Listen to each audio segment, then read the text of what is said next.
दिल्ली में 2008 में आया था और सर से मेरी मुलाकात 6 महीने पहले हुई थी महेश के द्वारा। महेश एक बहुत अच्छा इंसान है, थोड़ा सोशल एक्टिविस्ट में रहता है और मुझे आके यहाँ पे इतना अच्छा महसूस हो रहा है कि मैं सबसे पहले तो धन्यवाद कहना चाहूँगा यहाँ पर सभी बैठे हमारी बहनें, हमारे विधिक अधिकारी और जो खन्ना सर हैं उनके लिए, क्योंकि वो अपनी इस एज में भी उनकी जो एक क्रिएटिविटी है, जो उनकी एक्टिविटी है, जो उनका इथोसियाज्म है, वो हमेशा ऐसे ही, हम तो अभी बहुत ही यंग है, वो ऐसे ही हमें मोटिवेट करते रहे और हम हमेशा उनके साथ हैं। जब मैं उनके पास पहली बार गया था तो उन्होंने मुझसे बात रखी थी कि अनिल, जो नशा मुक्ति का जो एक प्रोजेक्ट है, मैं उसमें उदयपुर से आया था, तो तुरंत ही सर ने मुझसे वो बात रखी थी। मैंने कहा सर हम आपके साथ हैं।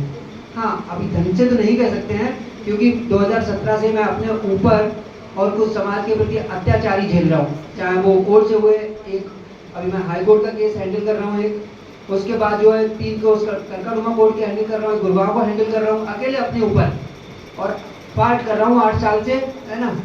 और कोर्ट की फाइट करना कोई हंसी मजाक का खेल नहीं होता है ना, कोई बच्चों का खेल नहीं होता है। और 3 फर्जी केस लगाए मेरे ऊपर, उनके लिए भी फाइट कर रहा हूँ मैं, मेरे पर्सनल खुद। और मेरा परिवार कहें तो मतलब इंडिया से लेकर अमेरिका तक है ना, America, USA, New Jersey, Australia, हर जगह, क्योंकि मेरे जो फादर इन लॉ है वो रिटायरमेंट है एनसीडी से, दिल्ली म्यूनसिपल कॉर्पोरेशन से। बट जो उनकी बड़ी बेटी है, कुछ शब्द इसलिए कह रहा हूँ कि कुछ चीज़ें आपके पास जाएँ, हो सकता है मुझे आप लोगों की तरफ से कुछ ना कुछ इधर से, तो मैं बनना अकेले तो मुझे फाइट करनी है, अपनी लाइफ में करनी है। और जो सर ने एक मुहिम चलाई है, इसमें मैंने पूरे देश के लिए जो बीआरसी होते हैं, वोकेशनल रिहेबिलिटेशन सेंटर होते हैं, उसके लिए पूरे दिव्यांग जनों के लिए एक मांग रखी है हाई कोर्ट में, जिससे जो कि रखी है कि जो भी ट्रेड होती है उसमें दिव्यांगजन जब एडमिशन लेते हैं, जो कि है एनसीएससी, ये मैंने अपने लिए नहीं लड़ी है, ये मैंने जो है पूरे देश के हमारे जो दिव्यांग भाई बहन हैं उनके लिए स्टार्ट की है, कि उनके लिए जब भी वो एडमिशन लें किसी भी ट्रेड में, जैसे कि चाहे वो इलेक्ट्रीशियन हुई, चाहे कंप्यूटर हुई, चाहे फिटर हुई, तो हर ट्रेड में जब भी उनका एडमिशन हो हर ईयर में, तो उस ईयर में उनको जो स्कॉलरशिप आती है वो स्कॉलरशिप प्लस रहने के लिए उनको हॉस्टल मिले। तो ये हाई कोर्ट में डेट लग रही है, पिटीशन चल रही है उसकी कार्रवाई, तो मैं उसमें भी फाइट कर रहा हूँ।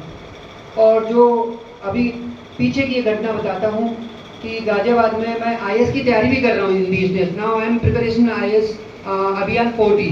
वहाँ पे एक 2008 के बैच आईएएस गिरिवर सर हैं, वो थोड़ा सा मेरी सपोर्ट में है, उनके पास मैंने बात रखी, उन्होंने मेरा मोटिवेशन दिया, हिम्मत बढ़ाई। मैंने उनसे कहा भी सर मैं हाई कोर्ट के लिए बहुत सारे दिव्यांग भाई बहन हैं उनके लिए फाइट कर रहा हूँ। अपने लिए तो एक अलग चीज़ होती है कि हम कुछ दूसरों के लिए भी कर पाएँ। हाँ, अपने लिए जब मेरे ऊपर संकट आते हैं तो मैं भूल जाता हूँ दूसरे के संकट देख के, क्या चलो कोई अगर मेरे एक कॉल से अगर किसी दूसरे का सहूलियत मिलती है, उसे खुशी मिलती है, तो मैं करूँगा। और ऐसे ही एक बहन के लिए भी, ये गीता कॉलोनी की बात है, उसकी बेटी दिव्यांग थी, जल्दी एडमिशन हुआ था, तो उसने कोई लीज पे जगह वगैरह ली होगी, तो उसका जगह ताला वाला तोड़ के सब दूसरे ने कब्जा कर लिया। तो फिर मैंने जो है, मेरी कुछ जान पहचान हल्की सी है, तो मैंने जो है वहाँ पे फ़ोन किया, मैंने कहा इस बहन की जो है मतलब जल्दी से जल्दी होनी चाहिए, है ना। और मैंने कहा मुझे जब कॉल आया तो यही आया कि हाँ सोल्यूशन हो गया है। तो खैर तीसरे दिन जब उसकी बार ऑटोमेटिक कॉल आ गई कि भैया मेरा काम हो गया, मैंने कहा ठीक है, बहुत अच्छी बात है, मुझे जाना नहीं कहीं पड़ा, तो मुझे खुशी मिली इस बात की। तो सर से मैं कहूँगा कि सर जो ये मुहिम चला रहे हैं, हमें अभी धन से तो नहीं कह सकता हूँ, जब होगा तो धन भी दूंगा सर को, है ना, जब होगा तो धन भी दूंगा, लेकिन मैं सर की जो नशा मुक्ति वाली मुहिम है, मैं हमेशा उसके साथ हूँ, क्योंकि मैं नशे के खिलाफ हमेशा रहता हूँ और मैं ज़ीरो अल्कोहल यूज़ हूँ। मैं यहाँ तक कि मैं बचपन से मेरे कभी मतलब दिल में ही नहीं आया, मैं गुटखा अल्कोहल इन चीज़ों से बहुत दूर रहता हूँ, तो उसके मैं हमेशा खिलाफ रहा हूँ। और सबसे कहूँगा सर हमेशा आप आगे बढ़ते रहें। और एक मैं अपने बारे में और एक लाइन कहना चाहूँगा, जब मैं आईएएस की तैयारी कर रहा था, जब मैं हॉस्टल में शिफ्ट हो गया था, उसके बाद मेरा कुछ सामान था बहुत, एक गाड़ी भर के, क्योंकि वो मैं दहेज का ही सामान था सारा, जिससे जैसे कि बड़ी टीवी, बहुत सारे घर के गृहस्थी का बहुत सामान होता है ना।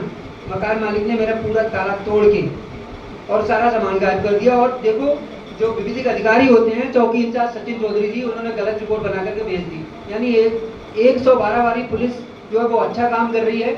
उन्होंने जब भी मैंने बुलाया तब भी आए, उन्होंने सपोर्ट किया, वहाँ के लिए भी मैं फाइट कर रहा हूँ। गाजियाबाद की बात है ये, है ना। और मतलब उनको ये भी पेन चलाते हुए डर भी नहीं लगा कि एक ऐसा बंदा, अब मैं उनकी अगर हाई कोर्ट या सुप्रीम कोर्ट में उनकी अगर, चाहे वो बार काउंसिलिंग हुआ, मैं लड़ूंगा इसके लिए, मैं पीछे नहीं हटूंगा। ठीक है, तुमने मेरा सामान गायब किया, यानी मेरी एजुकेशन के जो पेपर थे, शिक्षा के जो मेरे पेपर थे, वो भी फाइलें थी पूरी, वो भी कुछ भी नहीं दिया, A to Z। फाइट तो मैं करूंगा, हिम्मत नहीं हारूंगा सर, है ना। और सर जो आप हमेशा ऐसे ही आगे बढ़ते रहें, और मैं अपनी हिम्मत को कभी कमजोर नहीं देगा। अगर मेरे साथ अगर कोई यहाँ से मिलेगा तो अच्छी बात है, नहीं मिलेगा तो मैं अकेले फाइट करूंगा, क्योंकि जब 5 हैंडल कर रहा हूँ तो एक और सही, तो मुझे डर नहीं है सर। जय हिंद, जय भारत। बहुत बहुत धन्यवाद। ये